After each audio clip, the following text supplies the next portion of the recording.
my God! Tara, samahan niyo kami pumunta ng Dangwa! Opo, nag-order ulit yung loyal na customer namin. Halos di ko nga mabilang kung ilang beses na siya nag-order sa amin. Pero tingin ko, lampas 10 na. Nakaalis na pala kami. Pupunta kasi kami ng Dangwa para bumili ng mga dried flowers. Buti na lang talaga at kaya puntahan ng e-bike ko to. Actually, kaya pa nito umakyat ng Baguio.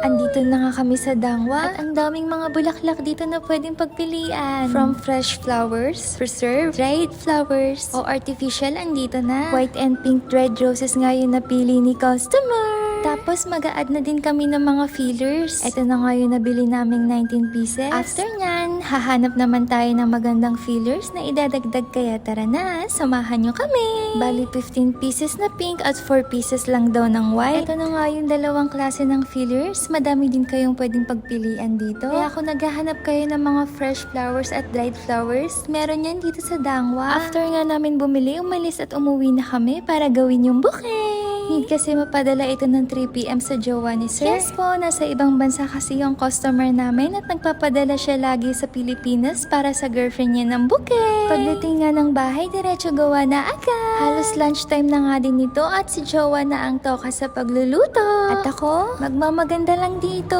Huy! Ito na nga yung mga nabili namin sa Dangwa. O diba, nagaganda-gandahan na naman siya. Rosalinda yan. Tapos ito naman parang ikakasal. O sige na, tama na, magtrabaho ka na. Ito nga pala yung mga flowers na idadagdag namin sa bouquet. Tapos ito yung mga fillers. Habang nagbibideo nga ako, umulan ng malakas.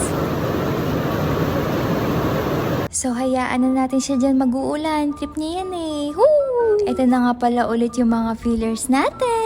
So, set aside nga muna natin yung mga flowers natin. Paano naman tayo gagawa kung nakaharang kayo dyan? Huy! So, ito pala yung reference natin. Syempre, hindi natin gagayahin yan, no? Iba kasi yung flowers natin. Bali, wrapping style na lang ang carry natin dyan. So, simulan na natin ikat itong floral foam. Bali, 2 blocks yan na pwede mong hatiin sa 3. Pero ako, need ko kasi ng tag 2 blocks, kaya ikakat ko na lang yung isa. After nyan, pagtitikitin ko sila gamit yung glue gun and then i-cover natin para hindi masyadong madumi itong floral foam. Kasi napupudpud yan kapag nadidiinan or nasasagi, kaya lagyan natin ng cover para malinis at hindi mapudpud. Pero teka, may order pala tayo sa Black Up at need talaga siya ma-ship today. Kaya naman, uunahin ko muna to. Alam nyo kasi kapag may order sa Black Up, need talaga unahin at mapaship agad. Pag hindi kasi napadala agad, penalty yan.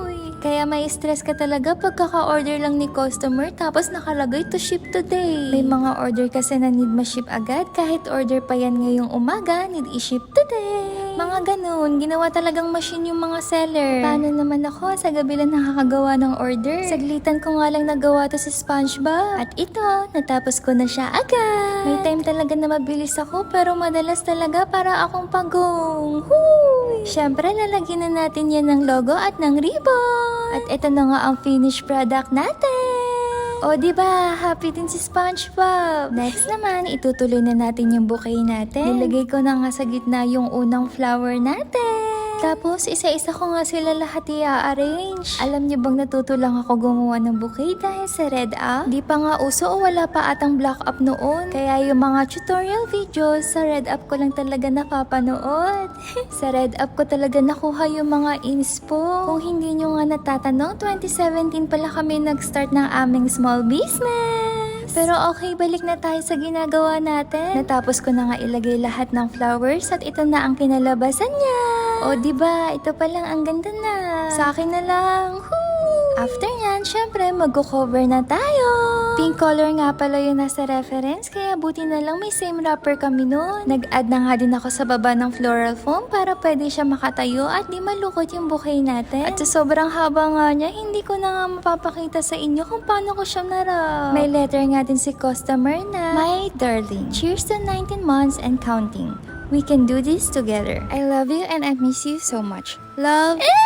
Sana all! Mapapasana all ka na lang talaga. Bakit 3 na tayong kinikilig? Huy! Nilagay ko na nga yung letter sa ibabaw ng bouquet. At ang ganda! Sana magustuhan ko. Huy! At eto na nga ang finished product natin. O diba, ang ganda? Na para bang gusto ko din. Kaya maraming salamat talaga sa loyal customers namin na patuloy na nagtitiwala at na-appreciate yung mga bouquets namin. Sana wag kayong magbago Huy! Basta patuloy lang kami magbibigay ngiti sa mga mahal niyo sa buhay. O sige na, sana nagustuhan niyo yung bouquet natin ngayong araw. Ayun lang. Bye!